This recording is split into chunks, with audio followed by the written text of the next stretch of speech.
llegarse al reparto agrario, en los años 30 se alían con los nahuas. Entonces los primeros expedientes de reparto agrario de la zona otomí es Cruz Blanca. Son pueblos que les dan sus tierras por restitución. No es por dotación. Dotación es cuando no tienen nada y de repente les dan. Entonces Cruz Blanca reclama sus tierras de restitución que nunca le correspondió históricamente. Es un fragmento de territorio que le ceden los nahuas de Aguacapa. Pero justo en eso están entonces probando su capacidad de negociación. Así es, por eso estoy diciendo. Sí, entonces, y en este caso, también otra pregunta.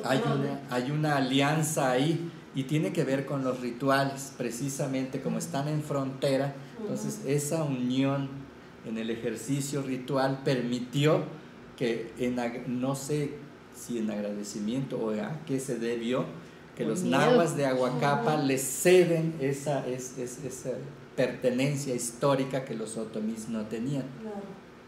Y actualmente vemos sobre todo esa parte otomí, sus centros de culto van hacia la costa. El cerro de Postectitla es uno de ellos. Sin embargo, no olvidan tampoco sus orígenes. Mayónica sigue siendo uno de los cultos. La laguna que está por Tutotepec, acuden a ellos. Entonces ellos pendulan entre la costa y la sierra. Es que como que son santuarios regionales que atraen a unos y otros grupos, ¿no? En el caso, por ejemplo, de México chiquito, Mayónica, también llegan aguas. Sí, también, ¿no? Llegan aguas hasta desde Veracruz y todo eso. Y en el caso del Cerro Postectitla, ese es muy importante y tiene una área de influencia enorme que llega hasta la Sierra Norte de Puebla. Entonces hay muchos relatos que relacionan, incluso relatos de creación, mitos de creación, que relacionan los 7 cerros del Chicontepec, ¿no? El Postectitla, con lugares tan lejanos como son algunos municipios de la Sierra Norte de Puebla, ¿no? Ahora, en la construcción de la religiosidad hay elementos tanto serranos como costeños. El culto a la sirena es indudable de la costa. Sin embargo, es ampliamente compartido. También muchas cosas de la sierra están en la costa. Por ejemplo, estos otomís de Cruz Blanca tienen el mito Tenec, cuando nunca han tenido contacto con los Tenec, tienen los mitos Tenec del maíz, el de la cacería y del maíz, asociado al venado, Tenec Michún entre los huastecos, y ellos lo traen, lo incorporan, pero lo meten en el contexto del carnaval. Y en el área del Valle del Mezquital hay también mitos del venado, ¿no? Es muy interesante. Así es. Y vienen del norte de México a su vez. Yo quiero preguntar, hablando de esta construcción de la religiosidad, ya no con los otros grupos indígenas, sino con respecto al catolicismo, ¿cómo se ve ese proceso de negociación? Porque realmente es tremendamente complejo. Pues nunca se ha dado. ¿Qué dicen los representantes católicos ante eso? Los satanizan. Durante toda la colonia se pudo conservar porque solo las cabeceras municipales hubo cura, hasta 1950 más o menos. Solo las cabeceras municipales tenían cura y esos curas no tenían manera de cubrir todas las áreas. Después de los 90, con la llamada nueva evangelización, la diócesis de Tuxpan para Veracruz, de Huauchinango, Tulancingo, emprenden toda una campaña de persecución de estos cultos. Y de la nueva evangelización. Y entonces se van comunidad por comunidad con catequistas bilingües y andar poniendo santos patronos. incluso creo que me desmentirás o no hay sistema de cargos. No hay sistema de cargos en esta parte. No hay mayordomías. Quizás se escuche la palabra mayordomía, pero no es el sistema de cargos. Solo es una identificación. Entonces jamás en esta parte vas a encontrar sistemas de organización cívicos religiosos de la época colonial. No los hay. Entonces, por lo tanto, no hay un culto a la Virgen de Guadalupe ni a Cristo. Sí hay, porque eso tuvo que ver la evangelización colonial temprano. En esa zona, la zona que se emprendió la evangelización, entre ellos estuvo uno de los 12 franciscanos, Fray Andrés de Olmos. Justo él hizo esa ruta. Y entonces hay muchas cosas de Fray Andrés de Olmos que todavía existen. Resulta que están estos ritos, están rezando los indígenas y dicen San Andrés Olmo. ¿De dónde salió? Pues de algún lugar debió haber salido. Y hasta tiene su recorte en papel. Ah, caray. En Pantepec tiene su recorte de papel. San Francisco. En el Vaticano no nos reconocen como santos, pero aquí ya. Exacto. Es que suena parecido. Y por ejemplo, él estuvo muy, uno de sus labores era la persecución de la idolatría. Escribió este tratado de las hechicerías y eso está reflejado en esto. O sea, de tanto que les explicó los indígenas quién era el diablo, lo entronizaron. Lo entronizaron. Como la otra deidad no hace daño, pues por lo tanto no necesita tanta cosa. Y este otro tenían que apaciguar. Y por eso muchos ritos fueron en función de calmar el ira a la deidad y equilibrar las fuerzas. Mientras que Cristo, las vírgenes, entonces pues basta con rezarles, implorarles. De todas maneras son piadosos. Y esto lo vemos en los documentos coloniales. Los frailes posteriores se quejan de esto, no se explican cómo salió el culto al diablo. Lejos de acabar con el enemigo, el enemigo ha acabado con las poblaciones indias. En los documentos de Huautla Hidalgo, eso dice, de 1750. El cura ya de plano se da por vencido y dice que no puede. Empieza a salir. Sí. Entonces la fiesta del santo católico es el 3 de mayo, ahí en Cruz Blanca. ¿Cuándo es la fiesta? Les impusieron uno que es San Juan, 24 de junio, pero en realidad va al catequista, van a misa y se acabó. O sea, no tiene mayor trascendencia, relevancia como estos ritos que sí son. ¿El carnaval coincide con la fecha católica del carnaval, o sea, antes de empezar la cuaresma? Sí, pero como son muchos pueblos, entonces se duplican las fiestas, entonces se organizan para ver quién le toca. Terminan después empiezan justo antes del miércoles de ceniza, martes de carnaval, y terminan casi Semana Santa. O sea, son muchos por pueblos. Cruz Blanca casi siempre le dejan los días que deben de ser. Oye, ¿y en Muertos también celebran lo que los nahuas celebran, que sería el chantolo? Sí, aunque solo para ellos más importante es San Lucas. Sí, 18 de octubre, sí, que es la fiesta de los ancestros. Y ya los días principales de Todos Santos es sobre todo para compartir con sus familiares. Y termina el 30 de octubre con San Andrés. De noviembre, perdón. 30 de noviembre con San Andrés. En muchos municipios desde la Sierra Norte hasta allá.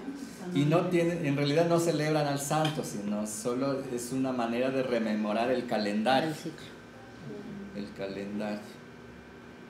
Pues no sé, el carnaval, bueno, digo, este ritual, el carnaval que comentas, ¿cuánto dura? Porque el de San Pablito dura 15 días, ¿no? O sea, yo sepa, porque yo estuve ahí. Y esa por una, si dura 15 días, o dura menos, o dura más. Dura 3 días cuando mucho, Okay. porque no hay tiempo, entonces todas las personas están sobre el tiempo. Pero en realidad la celebración del carnaval, en el contexto general, dura más de 15 días. Entonces, 3 días por cada pueblo, cada familia, y de ahí se van al siguiente, y todo el mundo, entonces pasan como 15 días de fiesta. Entonces, por lo que comentabas con respecto a la música, digamos que lo manejas como un aspecto ritual, ¿no? Bueno, que se maneja allá como ritual. Pero en mi experiencia en San Pablito, la música se hace a la par de una danza que suelen hacer los hombres, ¿no? Que se visten con la mujer, como la mujer. De hecho, hasta a mí me tocó vestirme así también. Y fue muy interesante porque, bueno, solo lo danzan los hombres.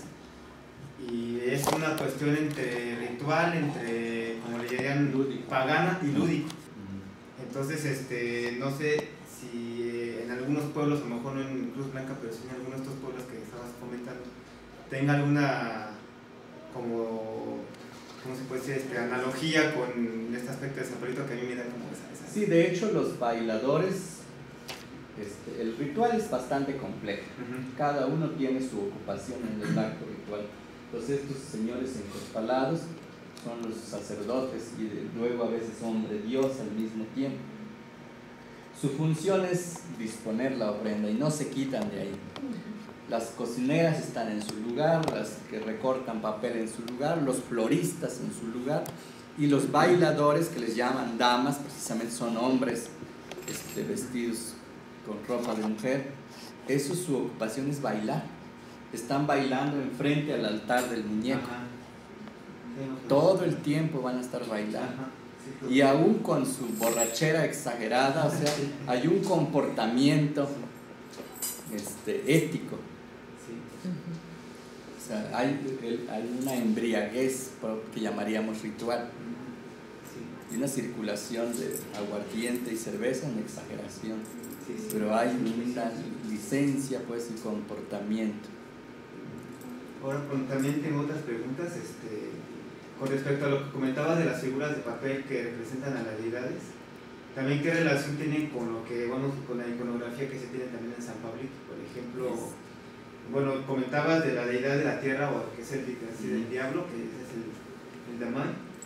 En San Pablito, bueno, tienen como algunas otras iconografías, como está el Munitú, está la Araqueña, que son deidades relacionadas con, tanto con, a lo mejor sí con la muerte, también con esta noción de maldad, pero no maldad como la vimos en este tiempo. Y sobre con el monte, ¿no? Que es la serpiente. Entonces, no sé si qué relación haya. No hay. Por eso decíamos que hay dos contextos opuestos que siguen como el mismo precepto de conservar una lógica tradicional. Decíamos que San Pablito y Chicontepec, pero aún así no hay una relación iconográfica. O sea, hay una preocupación por preservar un estilo y que no se pierda, pues, el acto de representar. Es como, imagínate que perdamos la iconografía de Cristo. Entonces, en eso está concentrado su preocupación San Pablito y Chicontepec, pero no hay una relación ni con el resto. Hay cosas que sí se comparten. Por ejemplo, San Pablito están las deidades más importantes, podríamos clasificarlos como en dos: los del monte, que son como las agrarias, silvestres al mismo tiempo, pero agrarias al mismo tiempo. Y están los asociados al mal, entre comillas, Aires, se me olvidan los nombres, relacionan con los famosos judíos, que son advocaciones propiamente del mal, trompa de toro, no sé qué tanta cosa, tienen zapatos. y otros son mensajeros, pajarito del monte, águila bicéfala, águila bicéfala, que es ese tiene que ver con los orígenes, la creación del sol y la luna. Mientras que en Chicontepec, por ejemplo, lo equipararíamos un poco a la religión mexica. Sí, se parecen mucho más. Ellos van sobre las deidades de poder y luego el resto de las entidades. Y son representaciones. Están muy preocupados y siguen pues ese canon. Cuando va a haber el ritual hay alguien que revisa. Puede haber muchos ayudantes de recortar papel, pero sacan de sus colecciones la imagen principal y lo ponen en medio del petate. Y todo el mundo tiene que guiarse sobre eso. Y si no lo hace bien, lo regañan y lo quitan. Y una última pregunta, que es con respecto a este tamal muy característico que me llama la atención, el famoso tamal hojaldrado. Lo comentabas acerca de la preparación y se me hizo inclusive lo que representa y bajo qué secuencia se come o no se come.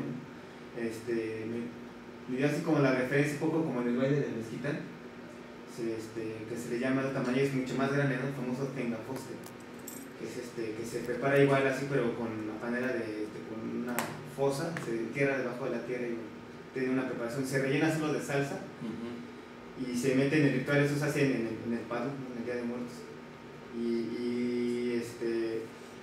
Justo lo que comentabas, que este tamal solo es para la ofrenda, ¿no? Para el ritual. En el caso del tengaposte, al menos en mi experiencia, se hicieron dos. Uno era para la ofrenda y uno para comer, en la festividad de muertos. Pero después, ese tamal que estaba en la ofrenda se come. No sé si en este caso solo este tamal sea... Bueno, sí se puede comer fuera de contexto. Se lo puedes comer, pero estando en el contexto ritual no te lo puedes comer. De hecho, hay comidas que no son comidas. O sea, ese por lo menos se cocina con la técnica de la comida. Pero hay comidas para los aires, eso lo ha trabajado mucho Lulú, que son metáforas. La masa es de lodo. Si vamos a hacer una ofrenda para los ancestros, pues en la época de los ancestros no había maíz.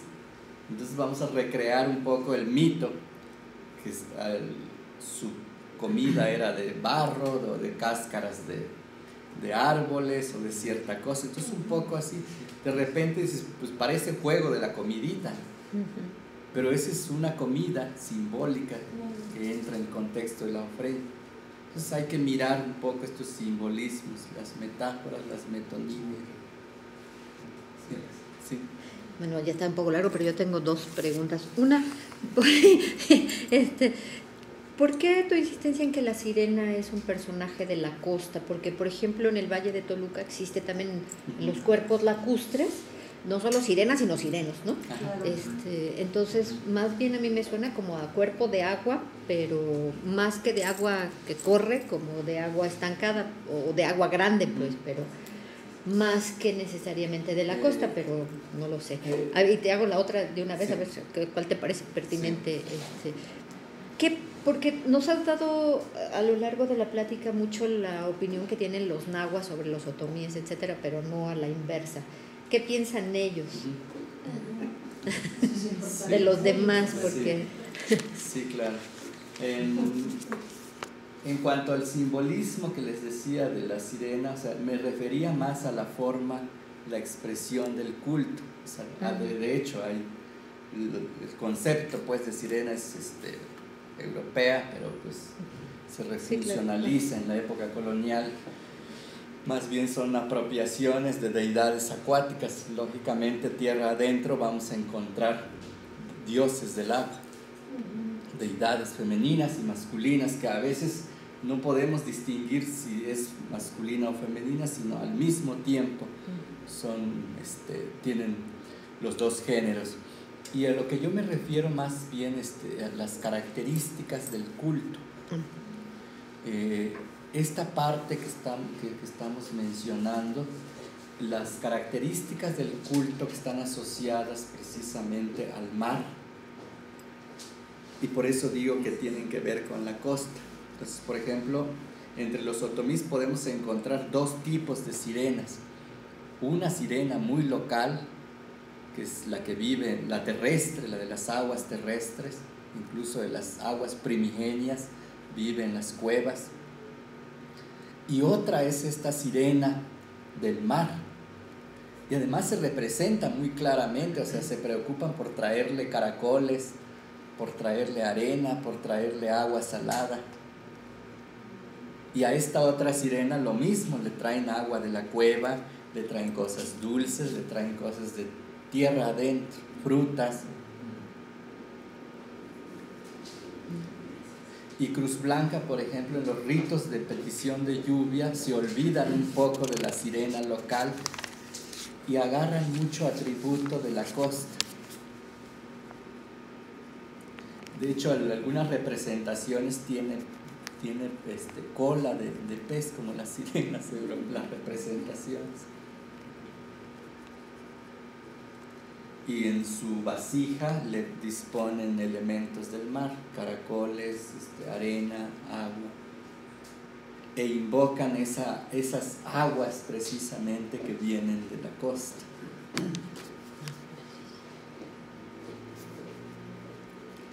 Y lo otro, pues, por lo menos entre los otomís de Cruz Blanca hay una buena relación en función de los nahuas. Los consideran sus amigos, sus compadres, sus aliados, sus clientes. Y les consideran gente que genera riqueza, muy aptos precisamente para el comercio y para generar actividades ganaderas sobre todo. Entonces ellos se dice que aprenden, o los que tienen ganado, hay mucha gente últimamente en Cruz Blanca que se dedica a la ganadería y dicen que esa actividad no es de ellos, se los cedieron los nahuas. Y el otro grupo de más abajo, los otomís un poco más de la cuenca del Pantepec, esos sí traen pleito terrible con los nahuas, son sus enemigos. Cuando va uno a territorio otomí, dicen cosas horribles de los nahuas. A mí, por ejemplo, me conocen y dicen, ¿vas a ir a Chicontepec? No vayas, esos comen gente. Esos ladran, o sea, son tan buenos para hablar que te pueden acusar de cualquier cosa, precisamente por su habilidad de gestión ante los tribunales. Entonces, estos otomís acusan a los nahuas que todo el tiempo los han metido a la cárcel, que los maltratan, y los nahuas hablan lo mismo de estos otomís, que son bárbaros, que no hablan, de hecho no hablan, ladran. Incluso hay un término que usan, que es chapichli, para atribuirles a esos otomís, que es como sucio, como vagabundo, poco comprensivo. O sea, distinguen, o sea, puede ir un otomí de Cruz Blanca y ese es su compadre. Ese es otomitl en términos, o sea, también es un poco bajo de cultura, pero lo consideran otomitl. Y el otro, ese sí, no entra ni en la categoría propiamente otomí, entra en el otro, el chapish. Y es el pleito, pues, de nunca acabar entre ellos. Los conflictos de tierras, pues, han acabado precisamente con muertes, balaceras terribles. Y a su vez los nahuas, como son muy buenos gestionando entre los tribunales, pues han metido a la cárcel hasta gente inocente. Entonces es un pleito ahí intercultural. Aunque también se les considera muy buenos para ciertos trabajos de habilidad manual. La hechura de las bateas siempre se solicita de los nahuas hacia esa zona otomí. ¿Ahí es donde las hacen? Ahí las hacen. Antes el teñido de las fibras de los hilos de lana para sus quexquemeles de los nahuas, se traía de esa zona. O sea, se consideran también hábiles para las artes. ¿Y entre los otomíes de una zona y otra?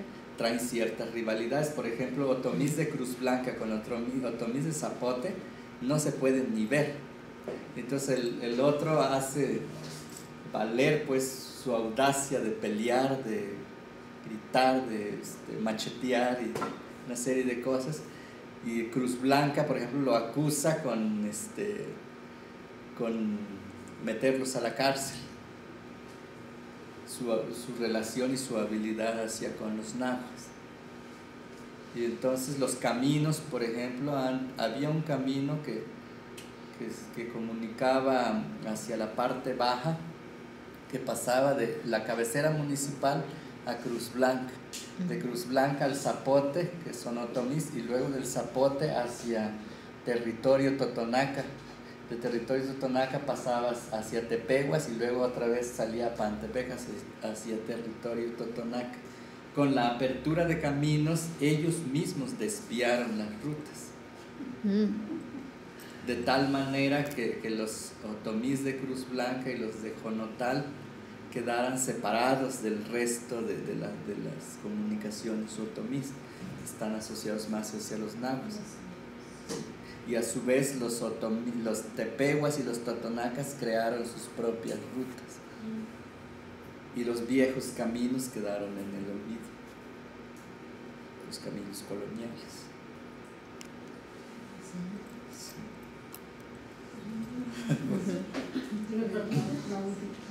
En esta compleja ritualidad de la vida hay especialistas. Yo quisiera que abundaras un poco de cómo se llega a ser especialista. ¿A partir de qué se te da ese reconocimiento? Ese es muy complejo porque yo, por ejemplo, con nahuas, que son los que más he estudiado, me cuesta trabajo hablar de curandero y de especialista. No, pero especialistas no en términos de que sea especialista, sí, sino en términos de reconocimiento que se da. Sí, te entiendo. Pero yo digo que es tan complejo porque hay una multitud de oficios y a veces a su vez vinculados a sí mismo. Entre los otomís, quizás menos reducido, pero sí también es bastante complejo. Están por un lado los llamados curanderos, que ofician rituales terapéuticos, o sea, curan.